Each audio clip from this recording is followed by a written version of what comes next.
just because of the amount of I guess like the amount of interaction that you're kind of having with wildlife, have you done I imagine you probably wouldn't have taken any classes or anything like that, but have you like been diving into like any zoology or like marine biology just to kind of like know and understand what you're dealing with a little bit more? Great question again. No. I should. So the answer is I absolutely should, but I have not thus far. What I have started to do was pull together a website called Wondering with Whales.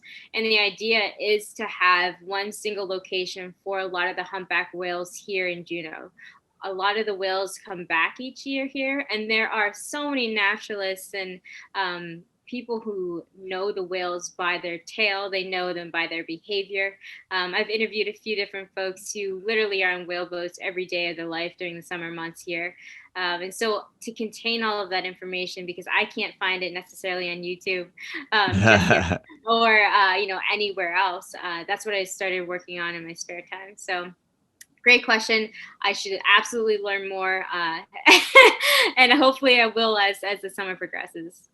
I mean, I say that all the time where I'm like, I'm kind of involved with something that I know I should probably be like somewhat of like a Yeah, semi-pro on. Like I should probably know more information than just like being reactionary to what the situation is presenting to me. And I'm like, right. I'm gonna learn more about this. I never do it. Yeah.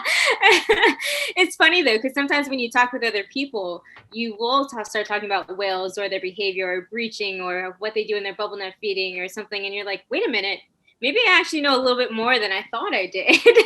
Right. Well, that Just because natural to you. yeah, it's like osmosis, right? You're just in it, so you're just absorbing it, like you're like and that's also very interesting. Like I wouldn't say it's unscientific, but it's not exactly like theory based. You're just out there and you're like recognizing patterns or you're seeing like if you've seen a whale or a couple whales like multiple times, then you're going like, oh, so like this is their time, this is when they're here, this is like the amount of things that you just kind of like associatively grab onto just because they keep repeating or they keep showing themselves again. Like that's a kind of a cool way to learn. Like it's totally trial and error, but like I don't know, it's still something. Yeah, it reminds me a little bit of, I'm looking at your hat. I think it's a Pittsburgh Penguins hat, right?